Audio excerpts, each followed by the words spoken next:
Olá pessoal, a paz do Senhor. Vamos para mais uma aula da Escola Bíblica Dominical. Hoje com a lição número 3, que fala sobre os dons de revelação. O texto áureo está em 1 Coríntios capítulo 14, versículo 26. Que farei, pois, irmãos? Quando vos ajuntais, cada um de vós tem salmo, tem doutrina, tem revelação, tem língua, tem interpretação. Faça-se tudo para edificação. Verdade prática. Os dons de revelação divina são indispensáveis à igreja da atualidade, pois vivemos em um tempo marcado pelo engano. Isso é muito importante. Nós sabemos que nos últimos tempos se levantariam falsos profetas, falsos doutores, tantas pessoas que de uma forma ou outra, por diversos motivos, poder,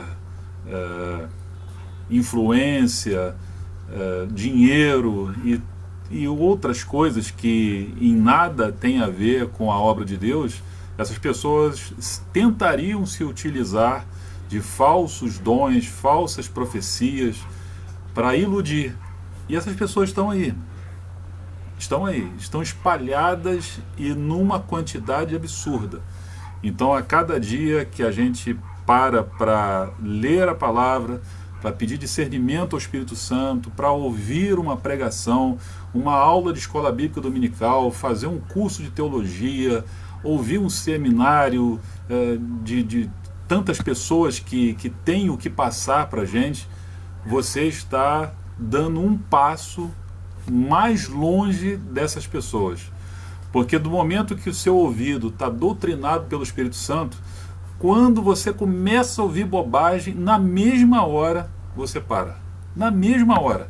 Se você estiver em algum local, você foi convidado, foi numa festividade, e você começa a ouvir bobagem, a primeira coisa que você faz, você dá um jeitinho de ir embora, porque você está perdendo o seu tempo. E o Espírito Santo, ele te mostra. Então, a gente precisa utilizar bem o nosso tempo, ouvir a palavra, porque o conhecimento e a fé vem pelo ouvir. Se você não se dedicar, não vai acontecer. Não vai cair do céu, abrir um buraco na sua cabeça e colocar o conhecimento. Não. A gente precisa se dedicar e se esforçar para isso. A introdução. O teólogo pentecostal Stanley Horton afirma que a maioria dos estudiosos classifica os dons de 1 Coríntios, capítulo 12, de 8 a 10, em 3 categorias: revelação, poder e expressão, tendo 3 dons em cada categoria, porque nessa passagem é relacionado ali 9 dons. Então a teologia, né, atual, ela tem um entendimento meio que conjunto de que esses 9 dons se subdividem em 3 categorias: revelação, poder e expressão. Na lição dessa semana estudaremos a respeito dos dons da primeira categoria, que seriam os de revelação. Estes são concedidos aos servos de Deus para aconselhamento e orientação da Igreja do Senhor. Ponto central: os dons de revelação servem para orientação da Igreja de Cristo. O primeiro, né, desses 3 de revelação: palavra da sabedoria. Conceito: o termo palavra exprime uma manifestação verbal ou escrita. Segundo o dicionário eletrônico Ruais, sabedoria significa discernimento inspirado nas coisas sobrenaturais e humanas. Discernimento inspirado nas coisas sobrenaturais e humanas. A sabedoria abordada pelo apóstolo Paulo em 1 Coríntios 12, parte A, do versículo 8, refere-se a uma capacitação divina, sobrenatural, para a tomada de decisões sábias e em circunstâncias extremas e difíceis. De acordo com Estevão Ângelo de Souza, a palavra de sabedoria é a sabedoria de Deus, ou mais especificamente um fragmento da sabedoria divina que nos é dada por meios sobrenaturais. Eu gosto mais desse finalzinho. É um fragmento, é uma fagulha da sabedoria divina que é dada em momentos muito específicos. A primeira que a gente, pelo menos eu consigo lembrar, a gente vai ter outros exemplos aqui, mas quando eu comecei a ler essa lição, a primeira coisa que me veio na mente foi aquela decisão de Salomão, das duas mulheres e a criança, e o neném. Olha que situação difícil, olha que coisa complicada para resolver, porque não tinha provas, não existia foto, não existia gravador, não tinha câmera, só tinha a palavra das duas. E só algo vindo da parte de Deus poderia ter dado a Salomão o entendimento de fazer aquilo que ele fez. Não tem como. E rapidamente ele descobriu ali quem era a mãe e quem era a mentirosa. Mas vamos ter outros exemplos aqui. 2. A Bíblia e a palavra de sabedoria. Embora na antiga aliança os dons espirituais não fossem plena e claramente evidenciados como na nova, ou seja, no Novo Testamento, alguns episódios do Antigo Testamento vislumbram o quanto Deus conferia aos homens sabedoria do alto para executar tarefas ou tomar decisões. Um exemplo disso é a revelação e a interpretação dos sonhos de Faraó através de José, o filho de Jacó. Ele não apenas interpretou os sonhos de Faraó, mas trouxe orientações sábias para que o Egito se preparasse para o período de fome que estava para vir. A habilidade do rei Salomão em resolver causas complexas, igualmente, é um admirável exemplo de dom da sabedoria do Antigo Testamento, como nós falamos inicialmente. No Novo Testamento, podemos tomar como exemplo de palavra da sabedoria a exposição da Escritura realizada pelo diácono e primeiro mártir Estevão. O livro de Atos conta-nos que os sábios da sinagoga, chamados dos libertos, não podiam resistir à sabedoria e ao espírito com que falava. Ficou notório para aqueles homens que estavam ali acusando injustamente ao diácono Estevão, que ele falava com tanta propriedade, com tanta unção, com tanta força, que aqueles homens não tinham o que falar. E olha que eram homens que, dentro da sua lógica e dentro da sua concepção de sabedoria, eram os mais entendidos. Eles conheciam tudo, eles viviam para isso. Eles, desde pequeno, eles eram ensinados nas Escrituras e eles aprendiam exaustivamente as Escrituras. Então, não tinha nada que eles não soubessem, não tinha nada que eles não tivessem lido, fisicamente e humanamente falando. Porque quando Estevão abre a sua boca e falando como o Espírito Santo dava a ele aquela autoridade, o próprio livro de Atos, no capítulo 6, no versículo 9 a 10, onde tem essa passagem, diz que aqueles homens não aguentaram. Eles não tinham como, eles não tinham o que falar. Eles simplesmente se calaram. E a última coisa que eles fizeram foi apedrejar e matar Estevão. Não tinha mais o que fazer. O que eles queriam era silenciá-lo. Mas antes de silenciá-lo de forma definitiva, com as pedradas, ele falou. Note que eles tinham autoridade, eles não precisavam dar nenhum tipo, já era uma mentira o que estava acontecendo ali, porque foram homens que estavam mentindo dos atos de Estevão. Então não existia verdade, era um julgamento falso, mentiroso, organizado. Eles precisavam dar a palavra a Estevão? Não, simplesmente era jogar ele lá no chão, na porta da cidade, apedrejar, matar, acabou. Só que na hora que ele abre a boca, ele sabe, o Espírito Santo toma posse dele de uma forma tão grande que aqueles homens não conseguiram. Eles tiveram que ouvir tudo que Estevão falou. E isso como diz aqui a lição, um fragmento da sabedoria que foi dada a ele naquele momento, como forma de envergonhar aqueles homens que estavam ali, e eles foram envergonhados porque eles não tinham o que falar. E agora, 2000 anos depois, nós temos acesso a isso, e ao longo dos séculos, Isso foi deixado de forma clara e como aprendizado para todas as gerações. 3. Uma liderança sábia. A palavra de sabedoria é de grande valor na tarefa do aconselhamento pessoal e em situações que demandam uma orientação no exercício do ministério pastoral. Entretanto, tenhamos cuidado para não confundir a manifestação desse dom com o nosso desejo pessoal. Lembremos-nos de que Deus manifesta os dons em nossas vidas segundo o conselho da sua sabedoria, não da nossa. Tenhamos maturidade e cuidado no uso dos dons. Isso é uma linha muito tênue que divide aquele que é usado por Deus e aquele que gostaria de ser usado por Deus e na verdade é um mentiroso. Porque, note, a pessoa pode até dizer assim: mas eu tive boa intenção, eu não fiz nada de errado, eu fiz uma boa intenção, eu dei um bom aconselhamento, a única coisa que eu disse foi que Deus me mandou falar. Só que você pode florear essa frase do jeito que você quiser, só que isso se chama mentira e não vem da parte de Deus. Se Deus não mandou falar, não fale. Se Deus pode até ter te dado o dom da sabedoria, da ciência, do conhecimento, pode, claro. Só que se Ele não quiser que você fale durante 10 anos, você não fale durante 10 anos. E ponto final. Porque como nós falamos na primeira lição, quando nós abrimos essa revista, o dom não é de ninguém.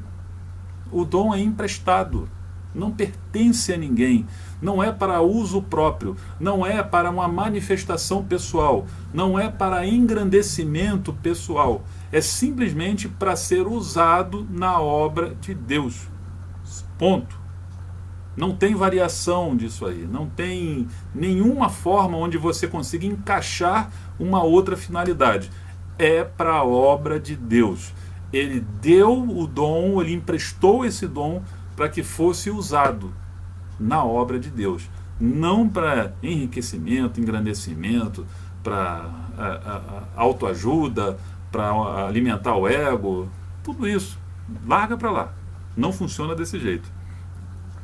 E aqui, nesse último subitem aqui, do primeiro dom, que seria a palavra da sabedoria, ele fala disso.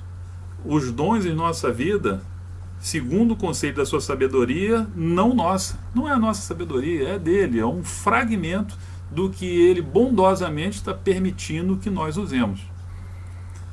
Síntese desse primeiro tópico. A sabedoria que se refere a 1 Coríntios 12:8 não é a humana, adquirida mediante os livros ou nas universidades, mas sim uma capacidade sobrenatural, divina, para tomar decisões sábias em circunstâncias extremamente difíceis. Aí nós partimos para o segundo dom, palavra da ciência. O que é? Este dom muito se relaciona ao ensino das verdades da palavra de Deus, fruto do resultado da iluminação do Espírito acerca das revelações dos mistérios de Deus, conforme aborda Stanley Horton em sua Teologia Sistemática, que foi feito pela CPAD. Esse dom também se relaciona à capacidade sobrenatural concedida pelo Espírito Santo ao crente para este conhecer fatos e circunstâncias ocultas. Sua função, o dom da palavra da ciência, não visa servir a propósitos triviais, como de descobrir o significado dos tecidos do tabernáculo ou a identidade da mulher de Caim, e tantos outros que, às vezes, até por curiosidade, a gente gostaria de saber, de entender, mas bobagem. Algumas coisas você pode até aprender para que, se for perguntado, responder, mas não modificam, não é a essência do que Deus busca a nos ensinar. Isso é mera curiosidade humana, e o dom de Deus não foi dado para satisfazê-la. A manifestação natural deste dom tem a finalidade de preservar a vida da igreja, livrando-a de qualquer engano ou artimanha do maligno. Exemplos bíblicos da palavra da ciência. Ao profeta Eliseu foram revelados os planos de guerra do rei da Síria. Quando o rei sírio pensou em atacar o exército de Israel, surpreendendo em determinado lugar, o profeta alertou o rei de Israel sobre os planos do inimigo. Notem que a gente está falando aqui dos dons que lá no início nós falamos que foram divididos em revelação, poder e expressão. Então, na revelação é que foi dividido em palavra de sabedoria, palavra da ciência e o último que é o discernimento dos espíritos. Então, é uma revelação que é dada a Deus de uma maneira muito específica. Essa palavra da ciência e esse exemplo que foi usado aqui do profeta Eliseu é aquele que no oculto Deus falou com Eliseu, falou assim, olha só, o exército ele vai por tal e tal lugar, avisa ao rei para não ir por ali. Tanto é que tem uma parte nessa passagem que o rei ele fica perturbado com aquilo. Eu falei, mas como é que eles sabem disso? Aí avisam a ele, tem alguém lá que recebe essa orientação do Deus de Israel. Então, é algo sobrenatural, é algo que Eliseu, na sua forma humana de entender as coisas, de ver, jamais poderia realizar, jamais poderia fazer. Ele recebeu uma palavra, uma revelação vinda direto de Deus para a sua vida e que ele tinha um objetivo específico. Deus mandou avisa ao rei, porque tinha um propósito naquilo ali. Então, mais uma vez, são dons sobrenaturais. Outro exemplo foi a revelação de Daniel acerca do sonho de Nabucodonosor, quando Deus descortinou a história dos grandes impérios mundiais ao profeta. No Novo Testamento, esse dom foi manifesto quando o apóstolo Pedro desmascarou a mentira de Ananias e Safira. O dom da palavra da ciência não é adivinhação, mas conhecimento concedido sobrenaturalmente da parte de Deus. Não é conhecimento humano, não é faculdade, não é universidade, não é teologia, não é curso, seminário, nada, nada. Isso, tudo que eu acabei de falar, são extremamente importantes, mas são naturais. É algo que vai enriquecer o seu conhecimento acerca das Escrituras.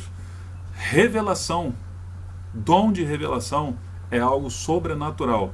Você não compra isso, você não adquire isso, se não for dado por Deus. Não adquire de ninguém. Síntese desse segundo tópico. O dom da palavra da ciência não é para servir a propósitos triviais. A manifestação sobrenatural deste dom tem a finalidade de preservar a vida da igreja, livrando-a de qualquer engano ou artimanha do maligno. 3. O terceiro dom da categoria dos dons de revelação. O discernimento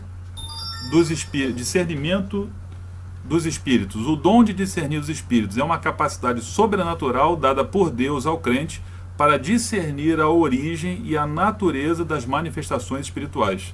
De acordo com o termo grego diakrisis, a palavra discernir significa julgar através de, ou distinguir. Ela denota o sentido de se penetrar da superfície, desmascarando e descobrindo a verdadeira fonte dos motivos. Stanley Horton afirma que este dom envolve uma percepção capaz de distinguir espíritos cuja preocupação é proteger-nos dos ataques de Satanás e dos espíritos malignos. Isso é algo primordial, que também só pode ser dado por Deus. Eis que vejo, eis que te falo, eis que o Senhor manda fazer isso, fazer aquilo.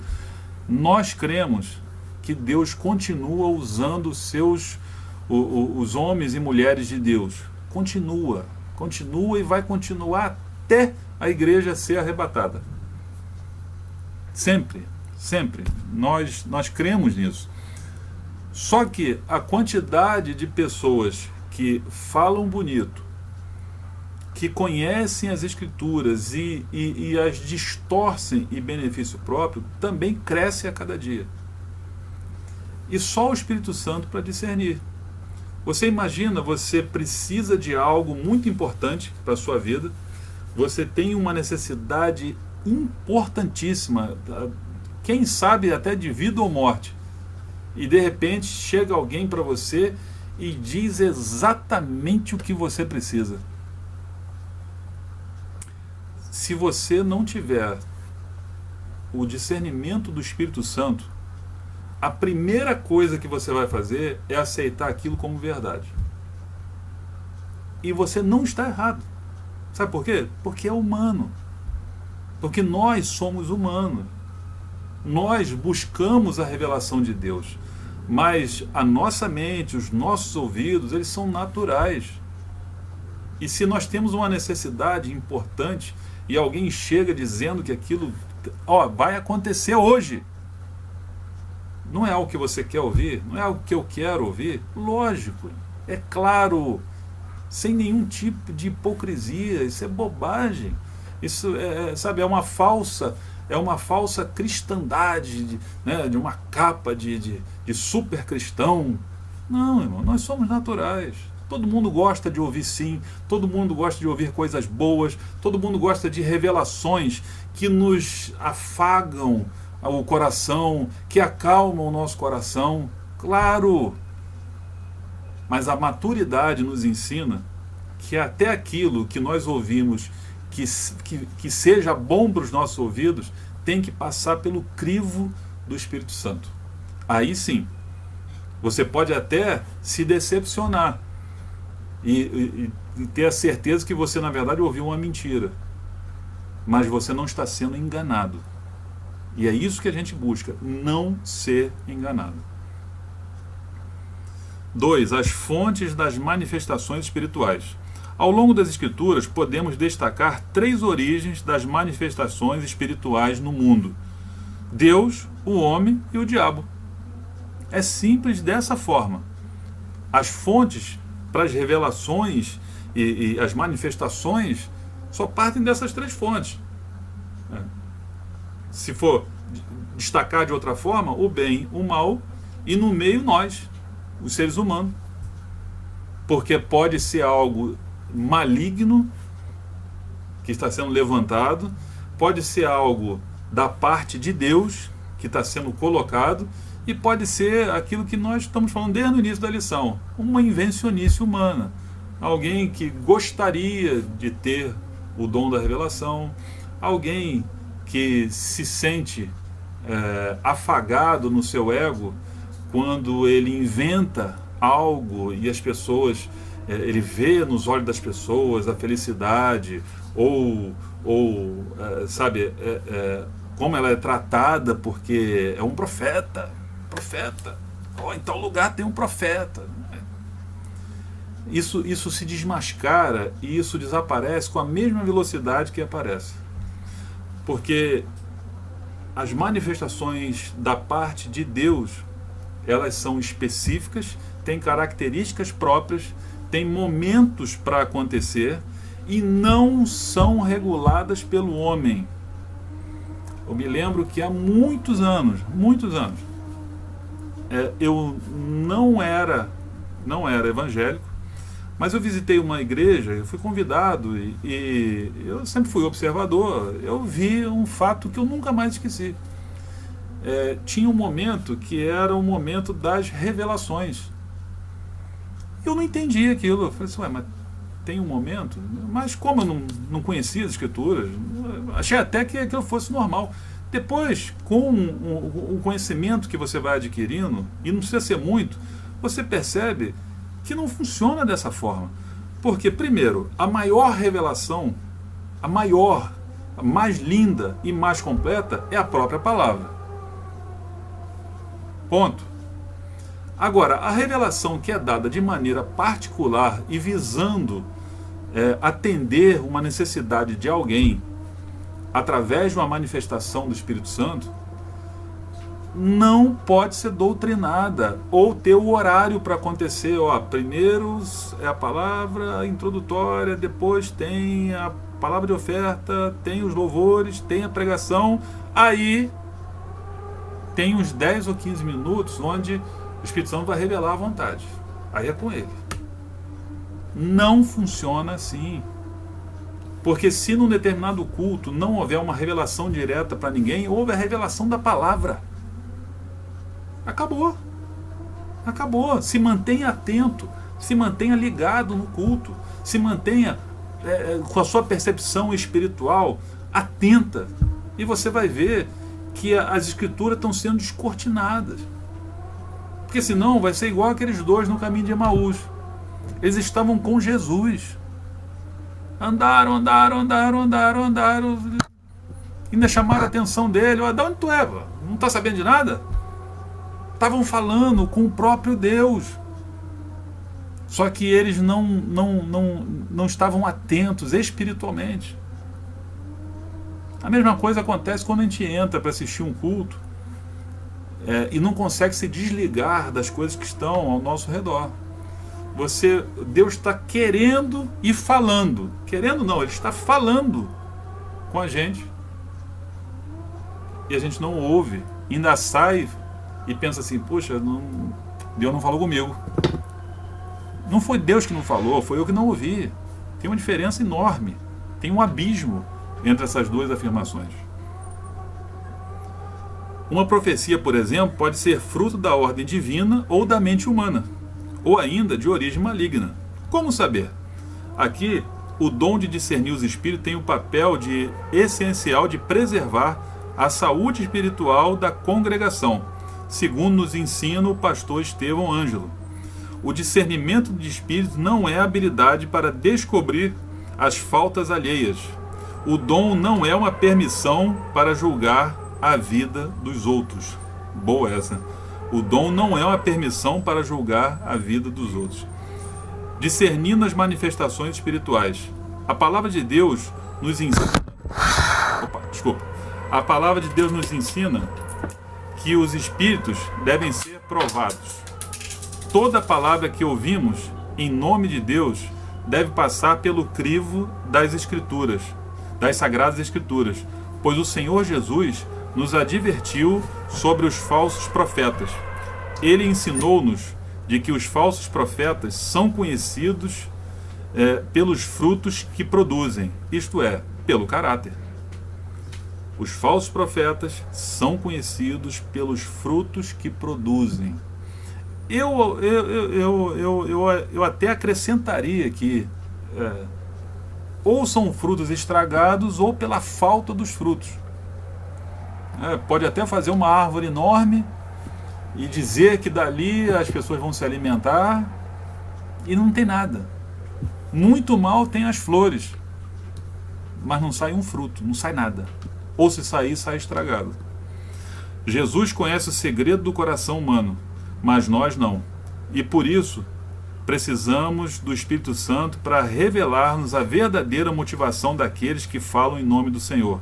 O apóstolo João nos advertiu acerca do espírito do anticristo, que já opera neste mundo. Síntese do tópico 3. O dom de discernimento dos espíritos é uma capacidade sobrenatural dada por Deus ao crente para discernir a origem e a natureza das manifestações espirituais.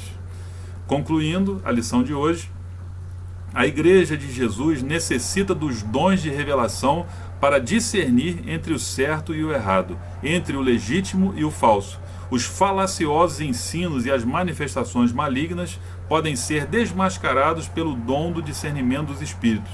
Que Deus conceda à sua igreja dons de revelação para não cairmos nas astutas ciladas do maligno. Amém? Essa é a única forma de não sermos enganados. É com a ajuda, com o auxílio e com a orientação do Espírito Santo. Se não for dessa forma, qualquer um que fale um pouco mais bonito, que tenha uma eloquência na sua forma de falar ou pregar, que invente manifestações ou que crie manifestações ou que invente histórias e tantas heresias que a gente vê aí espalhadas, essas coisas vão enganar. Vão enganar. Porque essas pessoas, não se engane, são usadas especificamente pelo inimigo. São usadas. Ah, mas estão dentro da igreja. Mas estão... Irmãos, irmãs, o fato de estar dentro da igreja, o fato de se vestir adequadamente, de falar bonito, não significa nada. Até porque, se você ler o livro de Jó, que eu uso sempre como exemplo, você vai ver que os filhos de Deus estavam ali reunidos e entre eles Satanás. Então, não se escandalize, não fique triste com isso. Mantenha a sua fé, mantenha a sua vontade de entender as Escrituras e aprender, porque a partir do conhecimento é que você vai ter maturidade para receber esses dons e depois usá-los na obra de Deus, para que não suba a cabeça de ninguém que aquilo é algo especial. Eu sou especial para Deus, Deus me deu um dom. Aí você já perdeu, você já não vai conseguir usar, porque a soberba da sua mente já te matou. Você estava subindo. Quando a soberba entra, você cai. Mas só que você não vai cair de um degrau em degrau, não. Você despenca completamente. E depois você tem que fazer a caminhada toda de novo. E aí é muito mais difícil. Então busque a orientação do Espírito Santo. Busque o conhecimento do Espírito Santo para que nós, você e eu, nós não sejamos enganados por nada e nem por ninguém. Amém? Que Deus abençoe a sua vida, espero que você tenha gostado e que sirva de bênção para a sua vida e para a vida de todos, que você possa enviar essa lição, essa meia horinha que a gente fica aqui. Pode ser que alguém precise ouvir isso e é sempre importante, é uma forma de evangelizar, mandar os links dos nossos cultos que são transmitidos, mandar as aulas da escola bíblica, tudo isso é uma forma de evangelizar. Amém? Que Deus abençoe a sua vida e fique na paz.